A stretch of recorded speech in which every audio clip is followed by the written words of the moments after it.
Hi, I'm Lynne Beckwith, and this is Happy Hour at Home, Optimism, Productivity, and Finding Your Happy Place. I think right now, if you're like me and a lot of people, we're all wondering, where is that happy place? And it can be difficult to figure out where is your happy place because we don't have GPS coordinates or something simple like that to guide us. A lot of the time when it comes to thinking of my own happy place, I feel a lot like this girl lost in the woods with maybe a map and not knowing exactly what I mean by my happy place or what would make me happy. And truth be told, I probably feel a little more like this. So, which I found out while doing this is actually a thing, that you can run races where zombies will chase you at different points in the race. And I couldn't decide if I would like to be a racer or if I'd like to be a zombie for that. So, but this is how I feel when I'm trying to figure out where my happy place is. And if you're like me, you might sometimes feel the same way. But to find our happy places today and talking about happiness, optimism, productivity, first I want us to turn to the Greeks. Not these Greeks, though they are excellent Greeks, but rather these Greeks. And in particular, these two Greeks, though mostly the guy on the left. Aristotle writes about eudaimonia, daimon being spirit and you being well-being. And this becomes the wellness or flourishing of spirit. Now, eudaimonia is a type of happiness which can be brought into comparison with hedonism. Now, hedonism we can think of as being self-indulgence. So hedonism is pleasure, which is fleeting, even if you overindulge. Thus, Aristotle says you can't have your mammoth-sized chocolate fountain. Sorry. And in fact, there are mammoth-sized chocolate fountains. I found this out while I was preparing for this talk today. So here is a mammoth-sized chocolate fountain. And there is also this, which appears to be the world's smallest lava cake. So these two extremes, when it comes to eudaimonia, Aristotle doesn't want us to aim for either of these extremes. Aristotle wants us to be right where he is, as you can see here, so that eudaimonia, or flourishing of spirit and happiness, is not either extreme, but it's the middle path, or moving toward the middle path. And that movement towards the middle path can take the form of baby steps. And that's what can lead you to your happiness goals. So eudaimonia builds the spirit through acts and actions, as Aristotle tells us. And it's important, this emphasis on acts and actions, that these are not necessarily just feelings or how we think about something, but what we do. And the acts and actions that we take affect ourselves and others. Aristotle continuously reminds us of that as well. So happiness becomes being a person who acts for good, who does things for good, and a person whose acts bring them further happiness. So I've continued to talk about acts, and you're probably thinking, oh my gosh, what does this have anything to do with either happiness or productivity? Which brings us to these to-do lists. I am pretty sure we all have one of these. If you're like me, it looks more like this, or realistically, more like this. So that I'm continuously thinking of all these different things I need to do, tasks that I need to complete, but I'm not necessarily thinking of them in terms of acts that take me to a particular place, that middle of the road or middle path that you saw with Aristotle and the extremes of mini lava cake, no chocolate, or the mammoth chocolate fountain. So one of the things I want to suggest when you're thinking about happiness, and one of the ways in which you might be able to implement into your day and your routine in your life, is to think not about to-dos, but to think about to-dones. And now I actually prefer, rather than to-dones, to call them ta-dones. And so we have the ta-da, the to-done list. And so in this, rather than simply writing down the tasks that you need to complete each day, and oftentimes those are tasks that are given to us by other people, this is where, as you go throughout your day, write down what you have done, the acts that you have accomplished.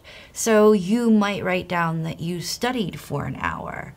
And that's important because you might not have finished studying for the test because you're going to study for other hours in the future. Or you might have written half the paper, and you might put on your to-done list, wrote for an hour on half of the paper.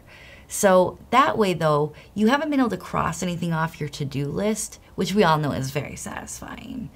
You can here, though, have things that remind you of what you've done, what you've completed, the acts that you've actually finished.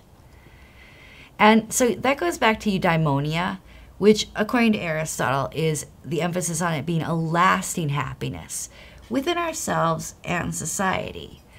And so on that to-done list, you can actually also remind yourself of what the greater goal that you've accomplished something for. If you studied for an hour, in a sense the goal might be for a test, but likely you're taking that test to understand a subject better that you'll apply in your field or your profession or in some way that'll better society.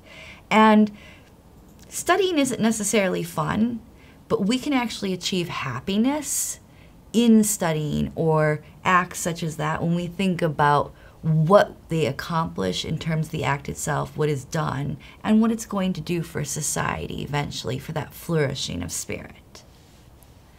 So another way of thinking of these acts and actions is as productivity. Wrong! Okay, sure. As of now, the Krusty Krab is open 24 hours! Did you hear that, Squidward? We get to keep working and working and working without ever having to go home. I gotta pinch myself because I must be dreaming. Yeah, so I'm not sure that we all want to take on SpongeBob's sensibility with regard to productivity, because that's not how this works. That's not how any of this works. And that's one of the reasons why I constructed an honors seminar where we would be exploring productivity, but in the context of procrastination and productivity. Because if you are just continuously working 24/7 and trying to churn out as many acts or as many crab cake burgers as you can, then you aren't necessarily being productive, and you're not going to be being productive in a way that's going to bring you eudaimonia, or that lasting happiness and flourishing of spirit. So if you're like me, a lot of times I think of productivity as this, where I feel like I need to be productive all the time and my break was over 15 minutes ago. Whereas what I'd really like to be experiencing is procrastination. And as you can see from this despair.com meme, hard work often pays off after time, but laziness always pays off now. And even though despair.com is a fabulous parody of motivational posters, they aren't far off. If we look in Neuropsychologia, you'll find that there's articles such as functional connectivity within and between intrinsic brain networks correlates with trait mind wandering. Now, in this, they actually find a positive characteristic with trait mind wandering. And I'll read part of this slide to you. We observed a positive correlation between intrinsic DMN connectivity and trait mind wandering. We also observed a positive relationship between mind wandering and DMN FPCN connectivity. We propose that instead of our functional connectivity metrics reflecting regulatory mechanisms of intrinsic networks, these patterns of connectivity at rest reflect the extent to which functionally relevant networks couple to guide mind-wandering processes. To further understand the brain behavior relationships underlying trait mind wandering, we examined how trait mind wandering correlates with several measures of cognitive abilities. While we observed no relationship between trait mind wandering and working memory capacity, we did obtain a positive correlation between mind wandering and the Raven's progressive matrices test, a measure of fluid intelligence. The greater one's fluid intelligence, the greater the tendency to mind wander in daily life. This finding was unexpected given its counterintuitive nature and the negative relationship previously observed between Raven's scores and mind wandering during testing. So what we can discover from this is that, well, obviously we want to have crystallized intelligence, but crystallized intelligence is prior learning and past experiences. It's based on facts and increases with age. We also want to have fluid intelligence, and trait mind wandering can be a way in which we engage and enhance that fluid intelligence that gives us a global capacity to reason, ability to learn new things, and ways to think abstractly and solve problems. Bertrand Russell, in the 1930s, a polymath, winner of the Nobel Prize in Literature, a very smart man, published an essay called In Praise of Idleness, which I like is called a timeless essay, because you have all the time in the world when you're being idle, that explored the importance of idleness in our daily lives for our well-being, that eudaimonia, the well-being of our spirit, but also for our mental capacity and for what we could discover in mathematics and sciences, and simply our happiness and contentment with life. Now, when we were younger, we didn't have to read an essay on In Praise of Idleness to realize that idleness or play is extremely important in our lives. And so in this image, I like it because you can see that this child is simply in the moment playing, but she's also discovering things about her identity in the play of a superhero and a cape. And at the same time, since superheroes often have special powers, she might be thinking about things like flying or leaping tall buildings, which can lead us to thoughts about physics and science. So everybody should take time to play in order to increase their productivity, as well as their eudaimonia, their flourishing of spirit, their happiness. Another way in which you can play or be idle would be to visit an art museum and simply wander through the galleries and let your mind just absorb what you see around you, but not trying to think about anything in particular. And yes, there are two penguins or happy feet in this image, which made me think that we should just watch the video of the penguins in the art gallery.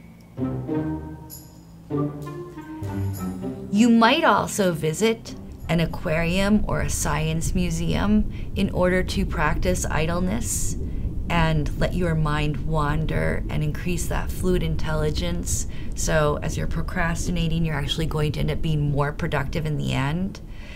And once again, since I wanted to find a video for you of an aquarium, it's going to have penguins in it.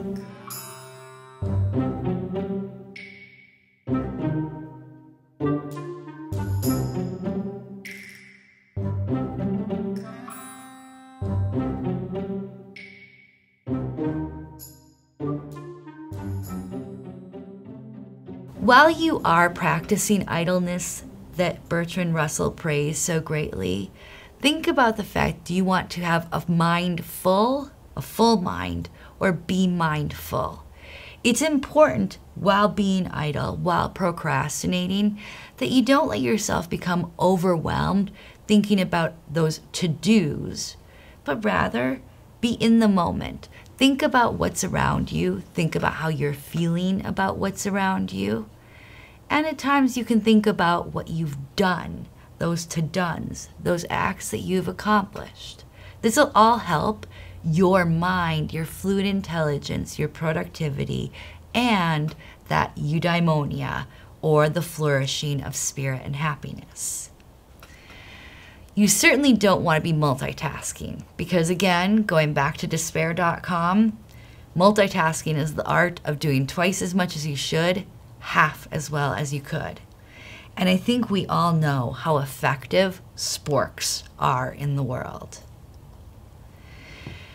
So as you're thinking about being mindful and not multitasking, about practicing idleness but not being distracted while practicing idleness, and you're thinking about the acts that you've completed, those things that you've done, one of the things that I want to think about is how do we establish ways in which these can become habits for us? And I like to think about micro routines and rituals because, as we see in this meme, brace yourself, the schedule changed again. I think a lot of times we find ourselves not at all in control of our schedule, of things that get suddenly added to our days. And if we can have micro routines, that can be really helpful in being able to encapsulate a practice so that we're always able to return back to it. So one of my micro routines involves the treadmill. And here we have the meme with the cat that says, "My doctor told me I needed to spend an hour per day on the treadmill." One of the things with micro routines, it's important to have a reminder. It's also important to think about why you're doing it, not just for yourself, but also, again, for other people. So while I carve out a micro routine of spending time on the treadmill every day, when I'm doing it, I think of how the act is going to make me feel. I can be mindful while performing, while running on it, etc. But I also think about how taking care of my health means that I'm actually less of a burden on society, or I have more energy for my students. It's not just me who needs to be on that treadmill, although I wish I could be on it like this cat is. In the micro routine, I also like to include rewards. So if you're a Parks and Rec fan, you probably recognize the red carpet insole. So everywhere I go, I'm walking on red carpet. I actually have this reward built into my micro routine with my treadmill. After I've run, and only after I run, do I put on these shoes. I don't get to wear these at any other time other than after a run. And these shoes are super comfortable little hugs for your feet. So the reward that you get for yourself or give to yourself, it can be material to a degree, but it should also be the experience of that item or that object. So the shoes are particularly comfortable, and again, I can only wear them after having performed my treadmill run, etc. Different micro routines I've practiced in other times is that if I know that I'm going to be writing, I will have a micro routine to prepare myself where, and this sounds silly, but I pull my hair back into a ponytail. I will only wear it in that particular hairstyle when I'm writing. And so simply by having pulled my hair back, sitting down in front of the pen and paper or my computer, my brain is already starting to think about the fact I should be writing now because I've put myself into that position, into that routine. It doesn't matter as long as I have an elastic band. If I'm in a library, if I'm in my office, or if I'm in a park, I immediately recognize from that micro routine that I'm now about to start writing. And then again, as I said, you can have rewards like my post-running shoes that are like little hugs for your feet, or you can have rewards such as travel. So another thing to think about with regard to rewards is that the best rewards are rewards which are experiences. And one of the experiences that I highly recommend is travel. One of the things that I do at Oakland University is that I'm the director of the British Studies at Oxford program, which means most summers I go over to Oxford and we live in residence at Oxford University and study there for a month, and the students have a fabulous time with the study abroad program. But afterwards,